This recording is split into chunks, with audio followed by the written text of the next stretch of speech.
రావణ రాజ్యంలో ఉండి కూడా విభీషణుడు చెడిపోలేదు. రామరాజ్యంలో ఉండి కూడా కైకేయి బాగుపడలేదు. అందుకే మనం ఎక్కడున్నామన్నది ముఖ్యం కాదు, మన స్వభావాన్ని ఎలా ఉంచుకున్నామన్నది ముఖ్యం. విజయం అంటే తినడానికి తిండి లేని స్థాయి నుంచి తినడానికి సమయం లేని స్థాయికి రావడం కాదు, మనం మనశ్శాంతిగా ఉంటూ మన పక్కన మరికొందరికి మనస్ఫూర్తిగా పెట్టే స్థాయికి వెళ్ళడం. మనం 4 రకాల మనుషులకి దూరంగా ఉండాలి. నీకు అబద్ధం చెప్పే వాళ్ళకి, నీకు మర్యాద ఇవ్వని వాళ్ళకి, నిన్ను కించపరిచే వాళ్ళకి, నిన్ను పట్టించుకోని వాళ్ళకి. ఈ రోజుల్లో ప్రతి ఒక్కడూ స్వార్థపరుడే. కొందరు తన గురించి మాత్రమే ఆలోచిస్తారు, కొందరు తన కుటుంబం గురించి మాత్రమే ఆలోచిస్తారు, మరికొందరు తన వ్యవస్థ గురించి ఆలోచిస్తారు, కొందరు తన ఊరి గురించి ఆలోచిస్తారు, ఇంకొందరు తన దేశం గురించి ఆలోచిస్తారు. చివరికి సన్యాసైనా సరే తన మోక్షం గురించి ఆలోచించాల్సిందే. స్వార్థం లేని మనిషి లేడని గ్రహించండి. ఎవరిని రోడ్డు మీద పడి ఉన్న కాగితంలా చూడకండి. రేపు అదే కాగితం గాలిపటమై ఆకాశంలో ఎగిరితే మనం కూడా దాని వంక తలెత్తుకొని చూడాల్సి వస్తుంది. ఈర్ష్య అధికంగా కలవాడు, తన మీద తాను జాలిపడేవాడు, ఎంత ఉన్నా తృప్తి లేనివాడు, అధికంగా కోపం ఉన్నవాడు, అన్నింటినీ అనుమానించేవాడు, అన్నింటికీ ఇతరుల మీద ఆధారపడేవాడు, ఈ 6 ఎప్పుడూ దుఃఖంలో ఉంటారు. మీకు ఎప్పుడైనా కష్టాలు వచ్చినా, మీకు ఇష్టం లేని సంఘటనలు జరిగినా అదంతా నీ మనసుకు శిక్షణ ఇవ్వడానికి. శరీరం మరణించిన తర్వాత ఏదైతే నీతో వస్తుందో దానిని పవిత్రం చేయడానికి, దానిని పద్ధతిలో పెట్టడానికి భగవంతుడు చేసే సంకల్పమే కానీ నీ మీద ఇష్టం లేక కాదు, నిన్ను బాధ పెట్టాలని కాదు. బంగారాన్ని మంటలో వేసి ఎలా పవిత్రం చేస్తారో అలా నిన్ను ఇంకా పవిత్రం చేయడానికే. సమయాన్ని సరిగ్గా వినియోగించుకునే వాడికి మిగతా మంచి అలవాట్లు కూడా వాటంతట అవే వస్తాయి. ఒక వ్యక్తి ఎంత ఉన్నత స్థితికి చేరుకుంటే అంత తీవ్రమైన కఠిన పరీక్షలను అధిగమించాడని అర్థం. జీవితం ఓ యుద్ధభూమి. పోరాడితే గెలిచేందుకు అవకాశం ఉంటుంది. ఏ పని చేయకుండా, ఏ ప్రయత్నం లేకుండా ఉంటే మాత్రం ఓటమి తప్పదు. మానసికంగా శక్తివంతమైన వాళ్ళు ఎలాంటి కష్టాన్నైనా మరుసటి రోజుకల్లా మర్చిపోగలుగుతారు. పనిలో ప్రతిసారి సంతోషం లభించకపోవచ్చు, కానీ పని అన్నది లేకపోతే అసలు సంతోషం అనేదే ఉండదు. జీవితంలో సరైన వాటిని ఎంచుకోవడం వల్ల సంతృప్తి, విజయం సాధ్యమవుతాయి. మనిషి సాధించిన విజయాలు సమాజానికి ఉపయోగపడితేనే అవి నిజమైన విజయాలు.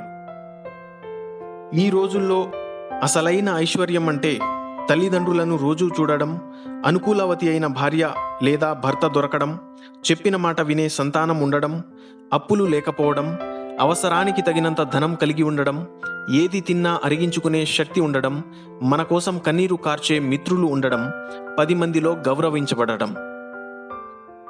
విశ్వాసం అనేది ఒక చిన్న పదం. దీనిని చదవడానికి ఒక క్షణం పడుతుంది, ఆలోచించడానికి 1 నిమిషం పడుతుంది, అర్థం చేసుకోవడానికి 1 రోజు పడుతుంది, కానీ నిరూపించుకోవడానికి మాత్రం 1 జీవితకాలం పడుతుంది. ఇతరులతో పోల్చుకోవడం, ఇతరుల నుండి ఆశించడం, ఈ 2 వదిలేస్తే జీవితంలో సగం సమస్యలు దూరమవుతాయి. నమ్మకం అంటే కళ్ళతో చూసేది కాదు, చెవులతో వినేది కాదు. ఏ మలినం లేని మనసు మరో మనసులో మౌనంగా ఒదిగి ఉండడం. మూర్ఖురాలైన మహిళ తన భర్తను బానిసను చేసి ఆ బానిసకు యజమానిగా ఉంటుంది.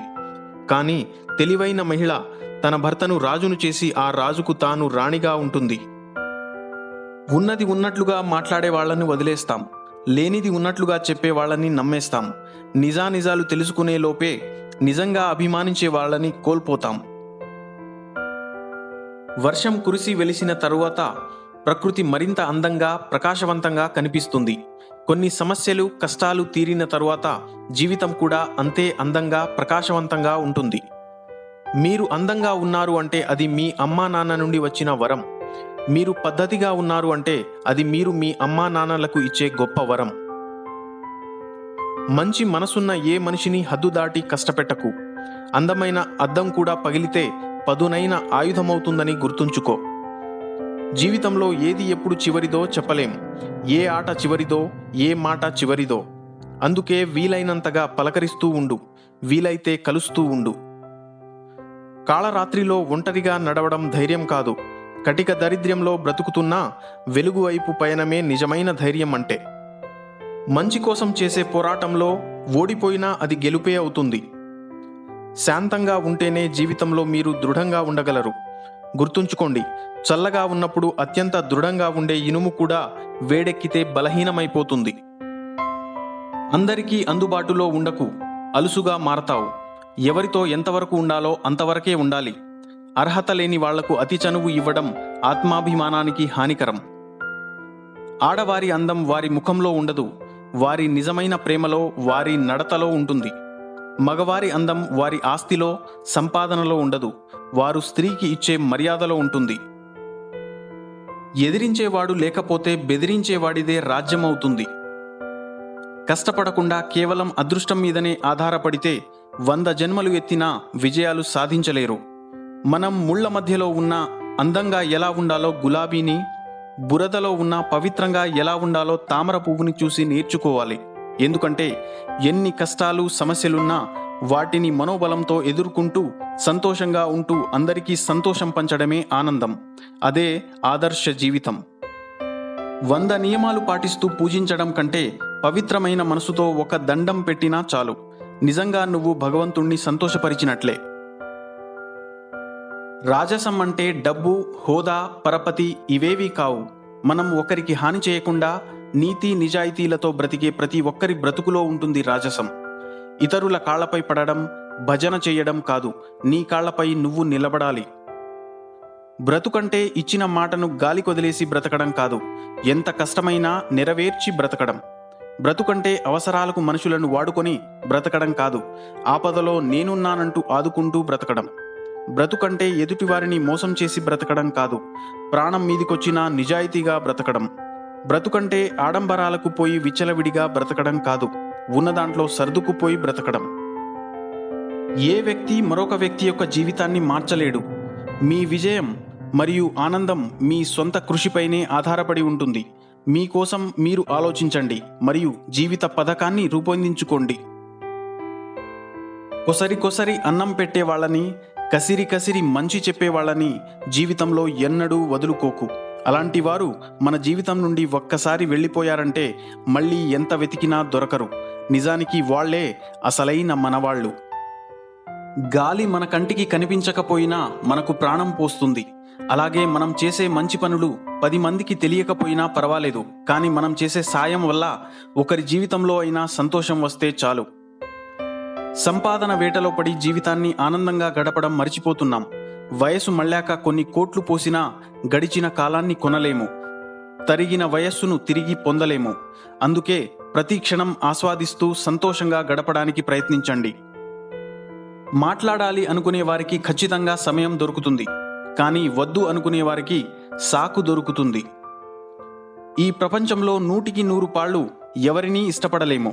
నచ్చిన విషయాన్ని పంచుకుని నచ్చని విషయాన్ని వదిలేసి ముందుకు సాగిపోవాల్సిందే.